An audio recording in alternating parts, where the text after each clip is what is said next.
ಇವತ್ತಿನ ವಿಡಿಯೋದಲ್ಲಿ ನಾನು ಎಗ್ ಸಮೋಸ ಅಂದರೆ ಡಿಫ್ರೆಂಟ್ ಸ್ಟೈಲಲ್ಲಿ ನಾನು ಇವತ್ತು ಒಂದು ಸುಲಭ ವಿಧಾನದಲ್ಲಿ ಮಾಡ್ತಾಯಿದ್ದೀನಿ. ಬನ್ನಿ ಇವಾಗ ಮಾಡೋಣ. ಇಲ್ಲಿ ನೋಡಿ, ನಾನು 5 ಮೊಟ್ಟೆಯನ್ನು ತೊಗೊಂಡಿದ್ದೆ. ನಾನು 4 ರಿಂದ 5 ಮೊಟ್ಟೆ ತೊಗೊಂಡು ನಾನು ಚೆನ್ನಾಗಿ ಅದು ಕುದಿಸ್ಕೊಂಡು ಇದೆಲ್ಲ ಸಿಪ್ಪೆ ಎಲ್ಲ ಕ್ಲೀನ್ ಮಾಡಿ ಈ ಥರ ಈ ಶೇಪಲ್ಲಿ ನಾನು ಕಟ್ ಮಾಡಿ ಇಟ್ಕೊಂಡಿದ್ದೀನಿ ಇವಾಗ.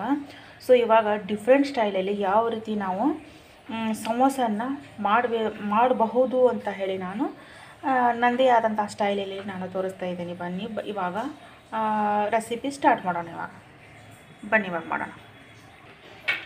ಸೊ ಇವಾಗ ನೋಡಿ, ಇದಕ್ಕೆ ನಾನು ಸ್ವಲ್ಪ ರುಚಿಗೆ ತಕ್ಕಷ್ಟು ಮೇಲೆ ಸ್ವಲ್ಪ ಉಪ್ಪನ್ನು ಈ ಥರ ಸ್ವಲ್ಪ ಹಾಕ್ಕೊತಾ ಇದ್ದೀನಿ. ಅದ ನಂತರ ಸ್ವಲ್ಪ ರೆಡ್ ಚಿಲ್ಲಿ ಪೌಡ್ರ್ ಸ್ವಲ್ಪ ಈ ಥರ ಆಮೇಲೆ ಇದಾದಮೇಲೆ ಸ್ವಲ್ಪ ಕಸ್ತೂರಿ ಮೇಥಿ ಇದ್ರೆ ಮನೆಯಲ್ಲಿ ಕಸ್ತೂರಿ ಮೇಥಿಯನ್ನು ಹಾಕ್ಕೊಳ್ಳಿ. ಇಲ್ಲಿದ್ದರೆ ಕೊತ್ತಂಬರಿ ಸೊಪ್ಪನ್ನು ಇದ್ದರೆ ಸ್ವಲ್ಪ ಕೊತ್ತಂಬರಿ ಸೊಪ್ಪನ್ನು ಇದ್ರ ಮೇಲೆ ಸ್ವಲ್ಪ ಈ ಥರ ಹಾಕ್ಕೊಂಡು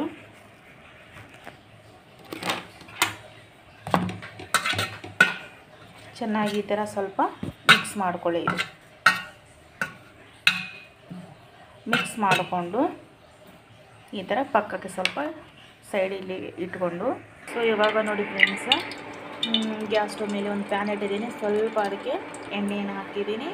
ಅದಕ್ಕೆ ನೀವು ಸ್ವಲ್ಪ ಜೀರಿಗೆ ಇದ್ರೆ ಹಾಕ್ಕೊಳ್ಳಿ, ಇದ್ದರೆ ಸ್ಕಿಪ್ ಮಾಡ್ಬೋದು. ನಾನು ಜೀರಿಗೆ ಹಾಕ್ತಾಯಿಲ್ಲ, ಡೈರೆಕ್ಟಾಗಿ ನಾನು ಈರುಳ್ಳಿಯನ್ನು ಸೇರಿಸ್ತಾಯಿದ್ದೀನಿ. ಈರುಳ್ಳಿ ಜೊತೆಗೆ ಒಂದು ಟೊಮ್ಯಾಟೊ ಕೂಡ ಹಾಕ್ತಾಯಿದ್ದೀನಿ. ಸ್ವಲ್ಪ ಪುದೀನ ಸೊಪ್ಪು ಹಾಕ್ತಾಯಿದ್ದೀನಿ. ಇದು ಇವಾಗ ಚೆನ್ನಾಗಿ ಈ ಥರ ಮಿಕ್ಸ್ ಮಾಡ್ಕೊಳ್ಳೋಣ.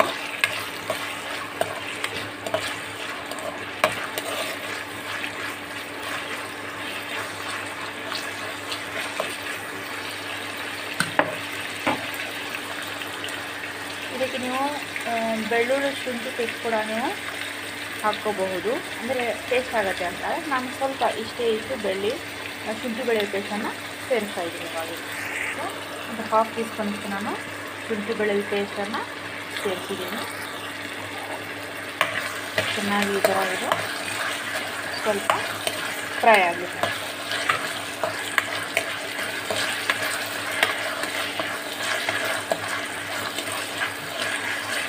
ಸೊ ಇವಾಗ ಇದು ಒಂದು ನಿಮಿಷ ಫ್ರೈ ಆಗಲಿ. ಇದಕ್ಕೆ ನೀವು ಒಂದು 2 ಹಸಿಮೆಣಸಿನ್ಕಾಯಿಯನ್ನು ಕಟ್ ಮಾಡಿಕೊಂಡು ನೀವು ಇದರಲ್ಲಿ ಆ್ಯಡ್ ಮಾಡ್ಬೋದು. ಬಟ್ ನಾನು ಹಸಿಮೆಣಸಿನ್ಕಾಯಿ ಇದರಲ್ಲಿ ನಾನು ಕಟ್ ಮಾಡ್ತಾ ಇದರೊಳಗೆ ಆ್ಯಡ್ ಮಾಡ್ತಾಯಿಲ್ಲ. ಸೊ ಹಾಗಾಗಿ ನಾನು ರೆಡ್ ಚಿಲ್ಲಿ ಪೌಡರ್ ತೊಗೊಂಡಿದ್ದೀನಿ, ಅಂದರೆ ಕೆಂಪು ಪೌಡರ್. ಇದಕ್ಕೆ ನೋಡಿ ನಾನು ಗರಂ ಮಸಾಲ ತೊಗೊಂಡಿದ್ದೀನಿ, ಆಮೇಲೆ ಸ್ವಲ್ಪ ರುಚಿಗೆ ತಕ್ಕಷ್ಟು ಉಪ್ಪು, ಅರಿಶಿನ, ಆಮೇಲೆ ಸ್ವಲ್ಪ ಕೆಂಪು ಖಾರ ಅಂದರೆ ರೆಡ್ ಚಿಲ್ಲಿ ಪೌಡರ್. ಉಪ್ಪು ನೋಡಿ ಫ್ರೆಂಡ್ಸ್, ನೀವು ಮೊದಲೇ ಸ್ವಲ್ಪ ಫ್ರೈ ಅಂದರೆ ಎಗ್ ಫ್ರೈಗೆ ಸ್ವಲ್ಪ ಹಾಕಿದ್ದೀರಾ. ಸೊ ನೋಡಿ, ನೀವು ರುಚಿಗೆ ತಕ್ಕಷ್ಟು ನೋಡಿ ಸೇರಿಸ್ಕೊಳ್ಳಿ. ಚೆನ್ನಾಗಿ ಈ ಥರ ಮಿಕ್ಸ್ ಮಾಡಿ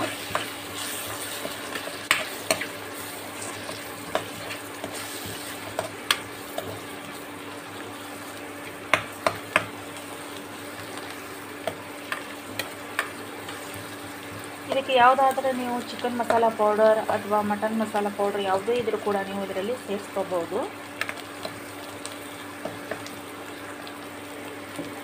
ನಾನು ಕೇವಲ ಗರಂ ಮಸಾಲ ಮಾತ್ರ ಹಾಕಿದ್ದೀನಿ. ಸೊ ಇವಾಗ ಇದು ಚೆನ್ನಾಗಿ ಈ ಥರ ಫ್ರೈ ಆದಮೇಲೆ ಇದಕ್ಕೆ ನಾವು ಮೊಟ್ಟೆ ಈ ಥರ ಡಿಫ್ರೆಂಟ್ ಸ್ಟೈಲಲ್ಲಿ ನಾವು ಸ್ವಲ್ಪ ಮಿಕ್ಸ್ ಮಾಡಿಟ್ಟಿದ್ನಲ್ವ ಮೊಟ್ಟೆಯನ್ನು ಇದರೊಳಗೆ ಈ ಥರ ಸೇರಿಸ್ಕೊತೀನಿ. ಇವಾಗ ಚೆನ್ನಾಗಿ ಈ ಥರ ಕುದಿಸ್ಕೊಂಡು ಫ್ರೈ ಅಂದರೆ ಈ ಥರ ಮಸಾಲೆಯನ್ನು ಮಿಕ್ಸ್ ಮಾಡಿ ನೋಡಿ ಫ್ರೆಂಡ್ಸ್. ಇಲ್ಲಿ ಇವಾಗ ಇದು ಸ್ಟವ್ ಆಫ್ ಮಾಡ್ಕೊಂಡು ಬಿಡೋಣ. ಇಲ್ಲಿ ಸಮೋಸ ಮಸಾಲ ಇಲ್ಲಿ ರೆಡಿ ಆಯಿತು. ಇವಾಗ ಸ್ವಲ್ಪ ಮೈದಾ ಹಿಟ್ಟನ್ನು ನಾದ್ಕೊಳ್ಳೋಣ. ಬನ್ನಿ ನೋಡಿ ಫ್ರೆಂಡ್ಸ್, ಇಲ್ಲಿ ನಾನು ಸ್ವಲ್ಪ ಮೈದಾ ತೊಗೊಂಡಿದ್ದೀನಿ, 1 ಕಪ್ ಅಷ್ಟು. ಇದಕ್ಕೆ ಸ್ವಲ್ಪ ನಾನು ರುಚಿಗೆ ತಕ್ಕಷ್ಟು ಸ್ವಲ್ಪ ಚಿಟಿಕೆಯಷ್ಟು ಉಪ್ಪನ್ನು ಸೇರಿಸಿ, ಸ್ವಲ್ಪ ಅಡುಗೆ ಎಣ್ಣೆ, ಆಮೇಲೆ ಸ್ವಲ್ಪ ಇದರೊಳಗೆ ಏನು ಅಜ್ವಾನ್ ಅಂತಾರಲ್ಲ, ಅಜ್ವಾನನ್ನು ಸೇರಿಸೋಣ. ಬನ್ನಿ ಮಾಡಿ ನೋಡು, ಸ್ವಲ್ಪ ನಾನು ಚಿಟಿಕೆಯಷ್ಟು ಇದರಲ್ಲಿ ಸ್ವಲ್ಪ ಉಪ್ಪನ್ನು ಹಾಕ್ತಾ ಇದ್ದೀನಿ. ಇಲ್ಲಿ ನೋಡಿ ಫ್ರೆಂಡ್ಸ್, ಇದು ಅಜ್ವಾನ್ ಅಂತಿರಲ್ವ, ಇದನ್ನು ಈ ಥರ ಕೈಯಲ್ಲಿ ಸ್ವಲ್ಪ ಈ ಥರ ಪ್ರೆಸ್ ಮಾಡಿ, ಅಂದರೆ ಪರಿಮಳಗೋಸ್ಕರ, ಇದು ರುಚಿನೂ ಕೂಡ ಅಷ್ಟೇ ಬರುತ್ತೆ ಅಂತ ಹೇಳಿ ಈ ಥರ ಸ್ವಲ್ಪ ಹಾಕಿ. ನೀವು ಸೋಡಾ ಗಿಡ ಏನು ಬೇರೆಸ್ಕೊಳಕ್ಕೆ ಹೋಗಬೇಡಿ. ಈ ಥರ ಚೆನ್ನಾಗಿ ಈ ಥರ ಮಿಕ್ಸ್ ಮಾಡಿಕೊಂಡು ಸ್ವಲ್ಪ ಅಡಿಗೆ ಎಣ್ಣೆ ಮತ್ತು ಚೆನ್ನಾಗಿ ಈ ಥರ ಮಿಕ್ಸ್ ಮಾಡ್ಕೊಳ್ಳಿ.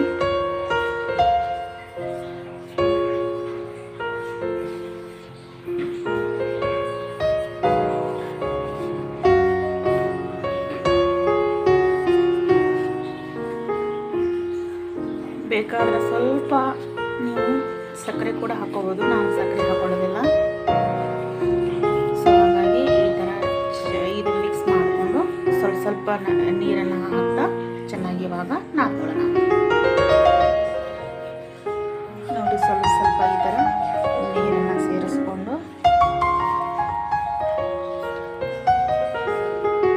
ಅಷ್ಟು ಗಟ್ಟಿನೂ ಆಗಬಾರ್ದು, ಅಷ್ಟು ತುಳುನ ಕೂಡ ಆಗಬಾರ್ದು. ಇನ್ನೂ ಸ್ವಲ್ಪ ಗಟ್ಟಿ ಆದರೆ ನಡೆಯುತ್ತೆ, ತುಳು ಮಾತ್ರ ಆಗಬಾರ್ದು. ನೀವು ಮೆಜರ್ಮೆಂಟಲ್ಲಿ ನೋಡಿಕೊಂಡು ಸ್ವಲ್ಪ ಸ್ವಲ್ಪ ನೀರನ್ನು ಸೇರಿಸಿ ಈ ಥರ ಗಟ್ಟಿಯಾಗಿ ನಾದ್ಕೊಳ್ಳಿ ಫ್ರೆಂಡ್ಸ್. ಇವಾಗ ನೋಡಿ ಫ್ರೆಂಡ್ಸ್, ಈ ಥರ ನಾನು ಸಾಫ್ಟಾಗಿ ಈ ಥರ ಹಿಟ್ಟನ್ನು ನಾದ್ಕೊಂಡು ಇಟ್ಕೊಂಡಿದ್ದೀನಿ. ಇದನ್ನು ಒಂದು 5 ನಿಮಿಷ ಈ ಥರ ಇಟ್ಬಿಡಬೇಕು ಫ್ರೆಂಡ್ಸ್. ಇಲ್ಲಿ ನೋಡಿ ಫ್ರೆಂಡ್ಸ್, ಈ ಶೇಪ್ ಮಾಡಿ ನಾನು ಬೇಳೆಗಳನ್ನು ಈ ಥರ ಮಾಡಿಟ್ಟಿದ್ದೀನಿ.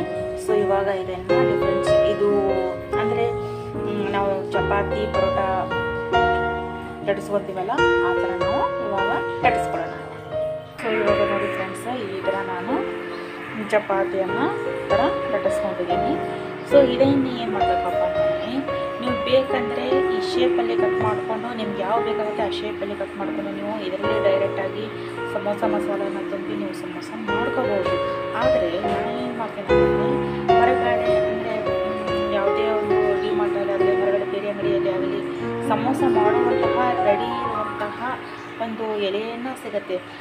ಅದೇ ನಾವು ಮನೆಯಲ್ಲೇ ರೀತಿ ಯಾವ ರೀತಿ ಮಾಡಿಕೊಂಡ್ರೆ ಸರಿಯಾಗಿರುತ್ತೋ ಅಂತ ಹೇಳಿ ನಾನು ನನ್ನ ಸಣ್ಣ ಪ್ರಯತ್ನ ಮಾಡ್ತಾಯಿದ್ದೀನಿ ಫ್ರೆಂಡ್ಸ್. ನೀವು ಸರಿ ಇದೆಯೋ ತಪ್ಪು ಇದೆಯೋ ಅನ್ನೋದನ್ನು ಕಮೆಂಟ್ ಮೂಲಕ ತಿಳಿಸಿ. ನೋಡಿ, ನಾನು ಇಲ್ಲಿ ಗ್ಯಾಸ್ ಸ್ಟವ್ ಮೀಡಿಯಮ್ ಫ್ಲೇಮ್ ಇಟ್ಕೊಂಡಿದ್ದೀನಿ, ಲೋ ಫ್ಲೇಮ್ ಇಟ್ಕೊಂಡಿದ್ದೀನಿ. ಇದನ್ನು ಸ್ವಲ್ಪ ಬಿಸಿಯಾಗಿರ್ತೇವೆ. ಇದರೊಳಗೆ ನಾನು ಚಪಾತಿ ಲಟ್ಟಿಸ್ಕೊಂಡೋದನ್ನು ಇದರಲ್ಲಿ ನಾನು ಈ ಥರ ಸ್ವಲ್ಪ ರೊಟ್ಟಿ ಈ ಥರ ಬೇಯಿಸ್ಕೊಂಡು ತೋರಿಸ್ತೀನಿ. ನಿಮಗೆ ಹೇಳೋದು ಗೊತ್ತಾಗಲ್ಲ, ಮಾಡಿ ತೋರಿಸ್ತೀನಿ. ನೋಡಿ ಫ್ರೆಂಡ್ಸ್, ಸ್ವಲ್ಪ ಬೇಯಿಸಿ ಆ ಸೈಡ್ ಒಂದು ಸೈಡ್ ಬೇಯಿಸಿದ್ದೀನಿ ಮತ್ತು ನಾನು ಈ ಥರ ಟರ್ನ್ ಮಾಡಿ ಹಾಕಿದ್ದೀನಿ.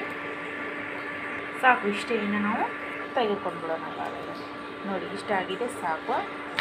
ಮತ್ತು ತೆಗೆದುಕೊಂಡು ಬಿಡೋಣ ಇವಾಗ. ನೋಡಿ ಸೇಮ್ ಸೊ ನಾನು ಇಲ್ಲಿ ಇನ್ನೊಂದು ಚಪಾತಿಯನ್ನು ಲಟ್ಟಿಸ್ಕೊಂಡಿದ್ದೀನಿ ಚಪಾತಿ ಆಕಾರದಲ್ಲಿ. ಇದನ್ನು ಡೈರೆಕ್ಟ್ ನಾನು ಇದನ್ನು ಬೇಯಿಸ್ಕೊಳ್ಳಲ್ಲ, ಸೇಮ್ ನಾನು ಶೇಪ್ ಕಟ್ ಮಾಡಿ ನಾನು ಯಾವ ರೀತಿ ಇದರಲ್ಲಿ ಮಸಾಲನ್ನು ತುಂಬಿ ಇದು ಯಾವ ರೀತಿ ಸಮೋಸ ಆಕಾರ ಕೊಡಬೇಕು ಅನ್ನೋದನ್ನು ಡಿಫ್ರೆಂಟಾಗಿ ಮಾಡ್ತಾಯಿದ್ದೀನಿ ಪ್ರಯತ್ನ. ಸ್ವಲ್ಪ ಸಪೋರ್ಟ್ ಮಾಡಿ ಫ್ರೆಂಡ್ಸ್.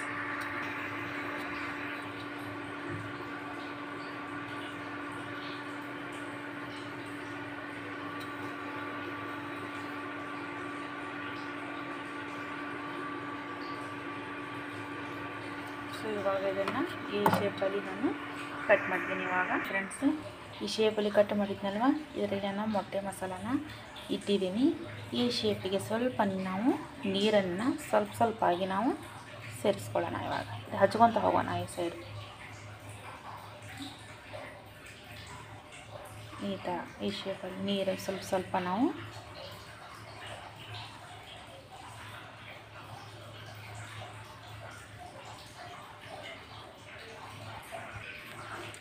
ಆಲ್ರೆಡಿ ನಾನು 2 ಮಾಡಿದ್ದೇನೆ ಫ್ರೆಂಡ್ಸ್. ಈ ಥರ ನಾನು ಶೇಪಲ್ಲಿ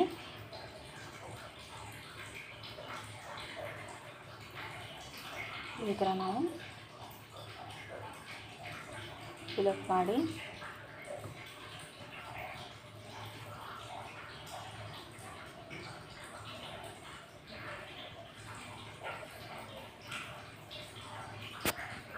ಸೊ ನಾನು ಆ ಒಂದು ಆಕಾರದಲ್ಲಿ ಅಂದರೆ ಸಮೋಸ ಯಾವ ಆಕಾರದಲ್ಲಿ ಮಾಡಬೇಕು ಅನ್ನೋದನ್ನು ಒಂದು ಸ್ಟೈಲ್ ಆಯಿತು. ಇನ್ನೊಂದು ಸ್ಟೈಲಪ್ಪ ಅಂತಂದರೆ ನಮಗೆ ಯಾವ ಶೇಪ್ ಬೇಕಾಗುತ್ತಲ್ಲ ಅದೇ ಶೇಪನ್ನು ನೀವು ಎಲೆಯನ್ನು ಕಟ್ ಮಾಡ್ಕೊಳ್ಳಿ. ಈ ಥರ ಕ್ರಾಸಿಂಗ್ ಇದೆಲ್ಲ ನಾನು ಕಟ್ ಮಾಡಿದ್ದೀನಿ. ಇದು ಬೇಯಿಸಿದ್ದ ಚಪಾತಿ.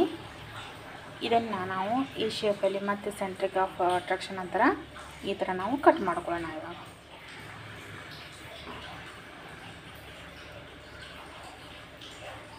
ನೋಡಿ, ಇವಾಗ ಈ ಥರ ಈ ಶೇಪಲ್ಲಿ ಈ ಥರ ನಾನು ಇನ್ನೂ 2 ಕಟ್ ಮಾಡಿ ಇಲ್ಲಿ ಇಟ್ಟಿದ್ದೀನಿ. ನೋಡಿ, ಇವಾಗ ನೋಡ್ತಿರ್ಬೋದು ನೀವು. ಇದನ್ನು ಯಾವ ರೀತಿ ಫಿಲಪ್ ಮಾಡಬೇಕು ಅನ್ನೋದನ್ನು ತೋರಿಸ್ತೀನಿ.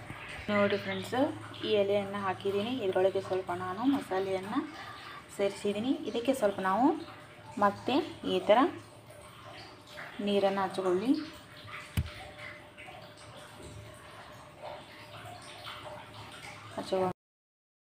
ನೀರನ್ನು ಹಚ್ಕೊಂಡು ಈ ಥರ ನಾವು ಈ ಥರ ಕೋನ್ ಆಕಾರದಲ್ಲಿ ಮಡಚೋಣ. ಇವಾಗ ಇದು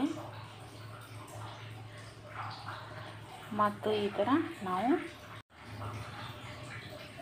ಈ ಥರ ಟರ್ನ್ ಮಾಡಿ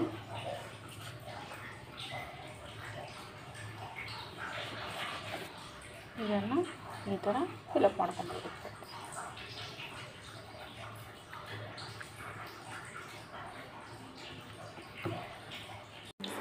ಒಂದು ಪ್ಯಾನ್ ಇಟ್ಟಿದ್ದೀನಿ, ಆಯಿಲ್ ಕೂಡ ಹಾಕಿದ್ದೀನಿ, ಬಿಸಿ ಕೂಡ ಆಗಿದೆ. ಇದರೊಳಗೆ ನಾವು ಒಂದೊಂದು ಸಮೋಸವನ್ನು ಹಾಕ್ತಾ ಹೋಗೋಣ. ಸೊ ನೋಡಿ, ಇವಾಗ ಈ ಶೇಪ್ ಬಂದಿದೆ ಸಮೋಸದು, ಇದರೊಳಗೆ ಸೇರಿಸ್ಕೊತಾ ಹೋಗೋಣ.